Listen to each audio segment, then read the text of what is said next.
You think you are failing because you are not talented enough. But the real reason is harder to admit.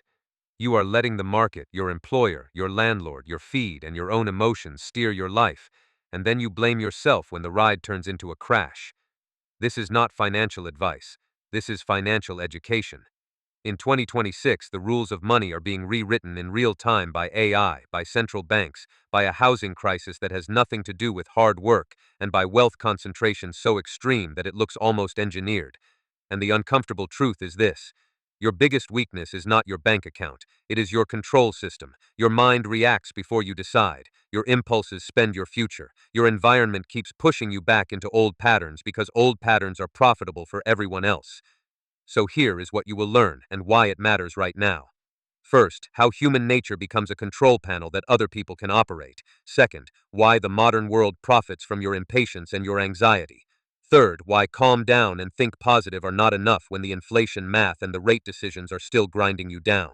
Fourth, why your emotional intelligence is becoming a financial asset in a world where traditional jobs are vanishing.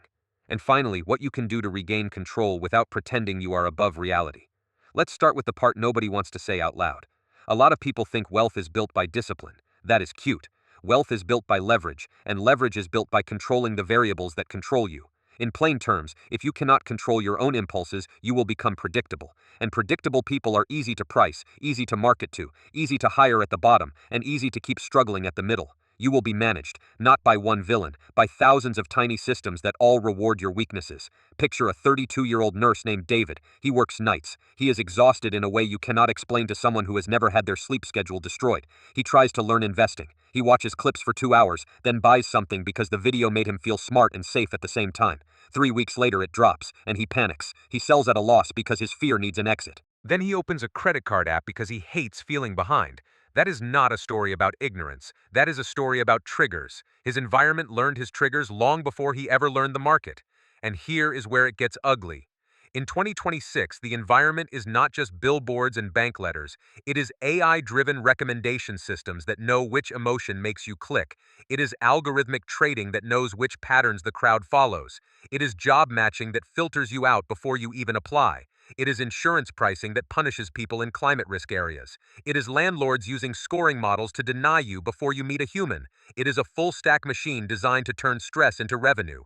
Now, your first cliffhanger question is this: if your reactions are predictable, who benefits from that predictability? The answer is always the same: the people who can afford time, the people who can afford capital, and the people who can afford to wait out your panic. So how do you stop being a puppet? You start by admitting a brutally simple fact about human nature. People want comfort. People want certainty. People want to feel like they made a good choice. And when they do not get that feeling, they fill the gap with whatever is available. In the past, whatever was available meant a salesperson, a newspaper ad, a bank branch. In 2026, whatever is available means your phone, your feed, and an AI-generated pitch that is tailored to your emotional profile. This is why the advice that used to sound wise now sounds like a joke. Just learn to code. Just hustle. Just invest for the long term. You cannot outstudy a machine that adapts in milliseconds to your attention span. You cannot discipline your way out of a system that is optimized to trigger you. And you definitely cannot hustle your way out of housing prices that have detached from wages in the United States, the United Kingdom, Canada, and Australia, where entire generations are forced into renting longer than they ever planned. So let's talk about the most dangerous human weakness in money. It is not laziness. It is not stupidity. It is the inability to pause. If you cannot pause, you cannot choose. If you cannot choose, someone else chooses for you. That someone else can be a friend who pressures you. A boss who schedules you like you are replaceable. A landlord who raises rent because the alternative is worse. A financial app that offers easy gains when you are already fragile. Or a central bank that raises rates to fight inflation while quietly transferring pressure onto people who cannot ride out higher borrowing costs. According to Federal Reserve data and mainstream estimates, real purchasing power still has not fully recovered for many Americans after the inflation waves of the early 2020s. Even when headline inflation cooled, the damage to savings and wages lingered. Your salary did not magically track the price of groceries, rent, and insurance. Your bank account still takes the hit, even when you are told the economy is normalizing. And here is where emotional control turns into financial survival. When you feel behind, your brain screams for relief. Relief feels like action. Action feels like buying. Buying feels like control. And then you are trapped in a loop that drains cash, increases stress, and reduces future options. That loop is not personal, it is engineered. It is the oldest trick in commerce, just upgraded with AI targeting. Now we move to the next part. And this is where anger becomes useful instead of destructive. They knew. They always knew what human nature would do to you under pressure. Markets do not need to lie if reality is enough. They simply need you to respond on schedule. Consider the housing crisis. You have probably heard the slogans about the supply problem. Fine. But here is what matters to your life. Housing prices rose faster than wages for years in multiple countries. People were told to save for a down payment. Then they watched interest rates swing. When rates rise, monthly payments jump. When prices remain elevated, affordability collapses. That means fewer buyers, longer rentals, higher rent renewals, and more households stuck paying for landlords' asset gains instead of building their own. In 2026, plenty of young adults have basically been assigned a permanent role, tenant, not by law, by math, by interest rates, by credit tightening, by insurance costs shifting due to climate risk, by zoning politics, and by the fact that the top 1% has access to capital and strategies the average person cannot even imagine. And this is where your second cliffhanger lands. If the system transfers wealth upward while it transfers risk downward, what happens to people who panic? They break, or they get manipulated, or both. So let's zoom into the manipulation mechanism, the part you feel but rarely name. It is the conversion of uncertainty into urgency. When your life feels unstable, your brain stops reasoning and starts searching for signals that the situation is safe again. That is when social media works. That is when passive income dreams work. That is when one strategy pitches work. That is when you gamble your way out of anxiety. Now, social media sells financial freedom like it is a lifestyle brand. But look closely and you will notice a pattern. Most people showing income screens are not showing their total risk. They are showing moments of success, often sponsored, often assisted by audience growth, often created through a platform business model that pays them while you pay attention. Meanwhile, the average creator makes little to nothing. The dream exists, but the math is brutal. In other words, the content sells emotion, not results. And while you chase the dream, the wealth machine keeps running. Wealth concentration keeps accelerating in the real economy. The top 1% holds a disproportionate share of wealth, not only because they earn more, but because they already own assets that benefit from low volatility periods and from credit structures they can access. Ordinary workers live paycheck to paycheck and absorb shocks in rent, groceries, and bills. That asymmetry is one of the quiet reasons your life feels unfair. Now, pattern interrupt. Imagine a boardroom and a bedroom. In the boardroom, people model scenarios. In the bedroom, you scroll. In the boardroom, they hedge. In the bedroom, you hope. In the boardroom, they wait for liquidity. In the bedroom, you respond to a notification. Who do you think has the advantage? Not the person with hope, the person with control. So how do you build control when the world is built to disrupt you? You build it by understanding the control system inside you. Your emotions are like an operating dashboard. If you do not manage the dashboard, other software will manage it for you. In older language, this is about mastering impulses. In modern language, it is about building decision hygiene.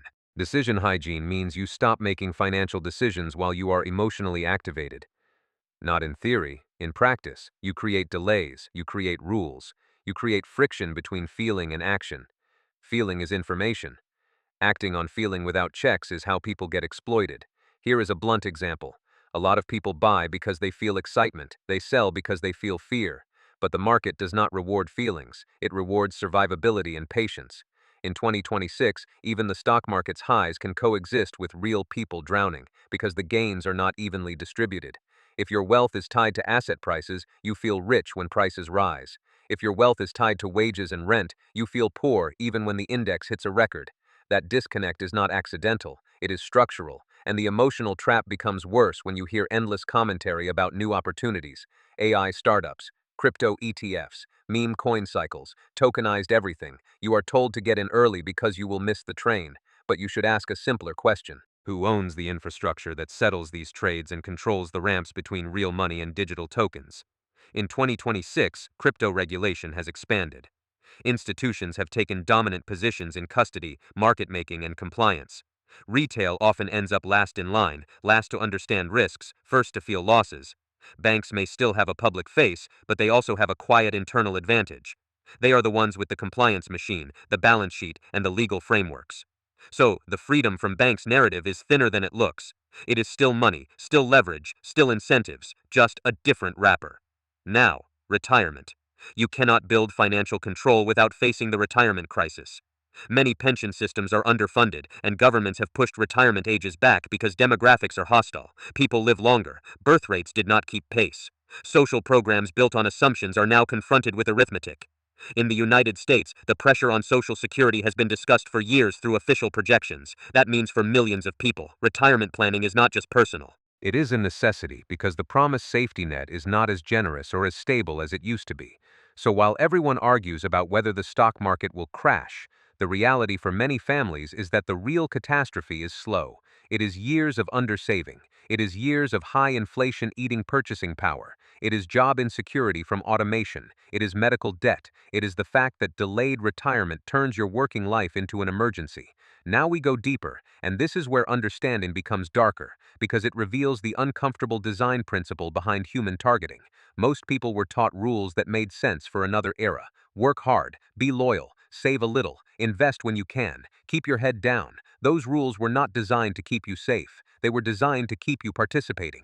Participation is profitable. If you are participating, you are earning income for someone. If you are earning income, you are paying rent, paying taxes, paying subscriptions, paying interest on credit, and paying fees. If you are participating, you are also converting your labor into the cash flows that assets depend on. The rules keep you moving without letting you escape. And here is where we return to your original question about control. If your mind cannot control your impulses, you become a low-cost labor unit for financial systems that harvest attention and fear. If your mind cannot control your emotions, you make bad trades, bad purchases, and bad career decisions. If your mind cannot control your narrative, you keep repeating the same year with a different name on the calendar. So now the big shift. You stop treating your emotional control as self-help. You treat it as a survival skill in a world of automated disruption. AI is eliminating middle-class jobs faster than most people expected. It is not only replacing coders, it is replacing routine analysis, customer support, basic design iterations, simple legal drafting, and parts of marketing workflows. Companies do not only cut costs, they also reduce headcount uncertainty by outsourcing to software. That means career paths that used to be stable become more fragile. Even if you keep your job, you often work harder for less certainty because productivity expectations rise while bargaining power falls. And if your emotional dashboard is unstable, you cannot adapt. You panic. You stagnate. You stop learning. You start chasing whatever looks like a shortcut.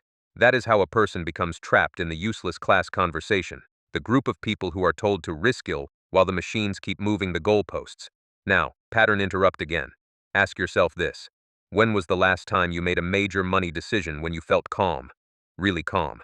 Not busy, but calm. Not numb, but calm. Calm like you have no urgent desire to prove something. If your honest answer is never, then you already know the problem. Your decisions are not based on logic. They are based on emotional weather. So we build a new weather system. You start by understanding what triggers you. Why are you angry? Why are you ashamed? Why do you feel the need to keep up? Why do you take risks when you should be conserving? Anger often comes from perceived unfairness, and perceived unfairness is often connected to delayed rewards. You work, you save, you see no payoff fast enough. Then your brain labels the situation as betrayal. That betrayal feeling makes you seek control instantly, and instant control usually means instant risk. Shame is worse. Shame makes you hide errors instead of fixing them. If you are ashamed, you do not learn. You repeat. And fear makes you accept bad terms. Fear makes you sign. Fear makes you refinance at the wrong time, switch jobs without runway, or invest because you cannot tolerate uncertainty. Fear hates waiting. Waiting is often the safest tool. The discipline that matters is not never make mistakes. The discipline that matters is pause long enough to avoid turning fear into action. Now, I promised you understanding, not just slogans. So here is understanding with a mechanism. You have a feedback loop. Stimulus hits your brain. Your emotion fires. Your body responds. Your mind rationalizes the impulse. Then you act. After you act, you experience consequences which confirm or disprove your emotional story. That loop is constant. Financial education usually tries to change the story first. It tells you to believe in long-term investing, believe in budgeting, believe in diversification. But if the loop is still driven by emotion, you will not change behavior. You will only change your vocabulary. So the real change is loop control. You interrupt the loop at the stimulus to action point. How do you do that? You delay the purchase. You delay the trade. You delay the commitment. You create a rule that your future self can approve. You do not trust your future self in the moment. You design the environment so you cannot feel your way into disaster. This is not mystical. It is practical. It is risk management for the human nervous system. Let me bring back David, the nurse. A friend convinced him to join a fast profits group in 2026. The group used AI-generated testimonials and created a sense of community urgency. David was tired, stressed, and angry because his rent went up again, and his savings felt like it was shrinking in real terms. He wanted relief. Relief is the emotion that promoters feed. So what did David do? He did not invest the full amount at first. That was the first small pause. Then he waited 1 week before acting. That week forced him to confront the paperwork, the custody details, and the hidden risks. He realized the platform he was using was not decentralized freedom. It was an intermediary with opaque fees and limited withdrawal windows for retail. Once he saw that, his anger turned into clarity instead of rage. He stopped chasing relief. He started building a runway. That does not mean he became rich overnight. It means he stopped letting other people use his emotional weakness as a payment method. Now we get to the part that sounds spiritual in the original message, but I will translate it into something usable for 2026 money. Inner stillness is not about vibes. It is about reducing noise so you can detect the true signal. Stillness creates space between emotion and action. It creates the ability to see your next move clearly instead of acting like a cornered animal. In modern life, noise is constant. Your phone is noisy. Your workplace is noisy. The news is noisy. Your peer group is noisy. And AI makes the noise more persuasive by targeting it. That is why quiet time is not